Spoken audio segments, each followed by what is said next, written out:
Hello friends, வணக்கம். Welcome to moms உலகம் தமிழ். இப்போ தான் நீங்கள் என்னோட சேனலை ஃபஸ்ட் டைம் பார்க்குறீங்கன்னா மறக்காமல் சப்ஸ்கிரைப் பண்ணிக்கோங்க. இன்றைக்கி நம்ம பார்க்க போகிற வீடியோ என்னுடைய வீக்லி கிச்சன் கிளீனிங் தான் பார்க்க போகிறோம். வாங்க வீடியோக்குள்ளே போகலாம். நம்ம எப்போவுமே வீக்லி ஒன்ஸ் கிச்சனை நல்லா டீப் க்ளீன் பண்ணிட்டோம்னா மந்த்லி ஒன்ஸ் தான் பண்ணணுன்ற அந்த டென்ஷன் எதுவுமே இல்லாமல் இருக்கும். நான் எப்போவுமே சண்டே ஆஃப்டர்நூனில் வீக்லி ஒன்ஸ் நான் க்ளீன் பண்ணிவிடுவேன். ஸ்டவ் பர்னர்ஸு கீழே தட்டெல்லாம் வச்சுருப்பேன், தண்ணிலாம் வழியாமல் இருக்கிறதுக்கு. அது எல்லாத்தையுமே எடுத்து ஃபுல்லாக வாஷ் பண்ண போட்டாச்சு. அதுக்கப்புறம் நம்ம க்ளீன் பண்ணுறதுக்கு முன்னாடி நம்ம கவுண்டர் டாப்பை எல்லாம் அங்கே இருக்கிற எண்ணெய் ஜாடி, உப்பு, தண்ணி எல்லாமே எடுத்து கீழே வச்சுட்டு ஃபுல்லாக நம்ம க்ளீன் பண்ணிடணும்.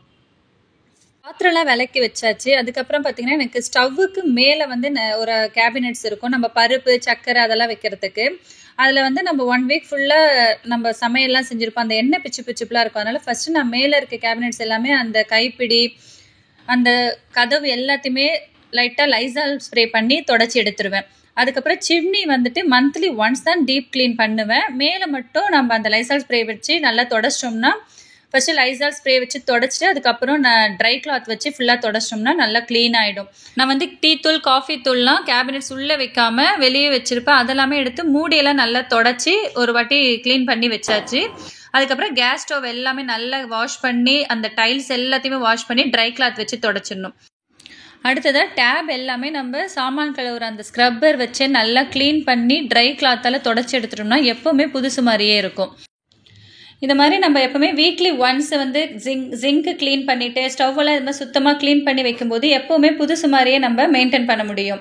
அதுக்கப்புறம் இதுக்கு பக்கத்துலேயே இருக்க ஸ்விட்ச் போர்டு எல்லாமே நம்ம ட்ரை கிளாத் வச்சு அதே கிளாத்தால் நல்லா தொடச்சி எடுத்துக்கணும்.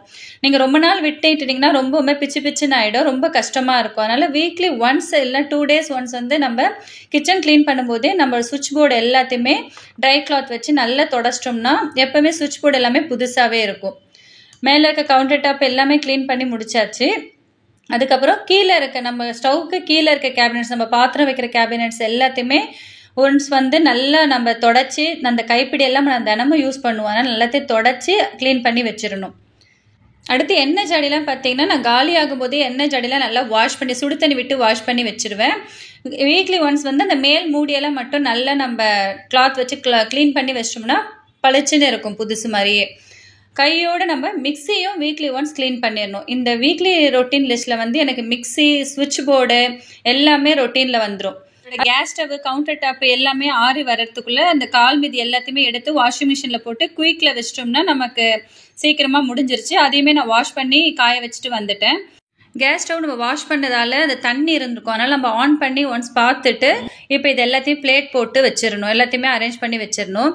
இது கீழே ஒரு டிப்ஸ் பார்த்தீங்கன்னா, இந்த நம்ம வீட்டில் ஏதாவது வேஸ்ட்டு தட்டு ஏதாவது இருந்ததுன்னா அதை வச்சிட்டோம்னா நம்மளுக்கு பால் பொங்கி வரும்போது இல்லை டீ ஏதாவது பொங்கி வந்துச்சுன்னா அந்த தட்டிலேயே விழுந்துடும். அதை மட்டும் எடுத்து நம்ம வாஷ் பண்ணிக்கலாம். கிச்சன் ஒர்க் முடிச்சிட்ட பிறகு வாஷ் பேஷன் எல்லாமே நான் அதோட டேப்பு, அதை சுற்றி இருக்க டைல்ஸு அது எல்லாமே நான் வாஷ் பண்ணி அதுவுமே வீக்லி ஒன்ஸ் நல்லா க்ளீன் பண்ணிவிடுவேன். அடுத்தது நம்ம எல்லா ஒர்க்கும் முடிஞ்ச பிறகு டோமெக்ஸில் ஜிங்க் கிளீனர் இருக்கும், அதை நம்ம ஜிங்க்கில் போட்டுட்டு சுடு தண்ணி ஊற்றிட்டோம்னா நமக்கு அந்த அடைப்பு எல்லாமே கிளியர் ஆகிடும். அடுத்தது நம்ம பாத்திரம் கழுவுற ஸ்க்ரப்பர்லாம் சுடு தண்ணியில் நம்ம சர்ஃபெக்சல் போட்டுட்டு நான் 2 இது வச்சுருப்பேன், நான்வெஜ்ஜுக்கு ஒன்று, வெஜ்ஜுக்கு ஒன்று தனித்தனியாக யூஸ் பண்ணுவோம். அந்த ஸ்க்ரப்பரு நம்ம தினமும் யூஸ் பண்ணுற மைக்ரோ ஃபைபர் அந்த கிளாத்து எல்லாத்தையுமே அந்த சுடு தண்ணியில் போட்டு ஒரு 1/2 hour நல்லா ஊற வச்சுட்டு அதுக்கப்புறம் நல்லா வாஷ் பண்ணிவிடுங்க. ரன்னிங் வாட்டரில் நல்லா க்ளீன் பண்ணிட்டோம்னா எனக்கு அந்த ஸ்மெல், அந்த பாத்திரம் விளக்குற அந்த ஊச ஸ்மெல் இல்லாமல் இருக்கும், நல்லா க்ளீனாக இருக்கும். அடுத்தது ரொம்ப இம்பார்ட்டன்ட், நம்மளோட டஸ்ட்பின் அண்ட் அந்த டஸ்ட்பின் பிளேட்டு ரெண்டுத்தையுமே நம்ம வீக்லி ஒன்ஸ் கிளியராக க்ளீன் பண்ணி வச்சிடணும். இப்படி தான் என்னோட வீக்லி ரொட்டீன் இருக்கும் ஃப்ரெண்ட்ஸ். இதில் சொல்லியிருக்க டிப்ஸ் ஏதாவது உங்களுக்கு யூஸ்ஃபுல்லாக இருந்ததுன்னா என்னோட சேனல் லைக் பண்ணுங்கள், ஷேர் பண்ணுங்கள், சப்ஸ்கிரைப் பண்ணுங்கள். Thank you friends.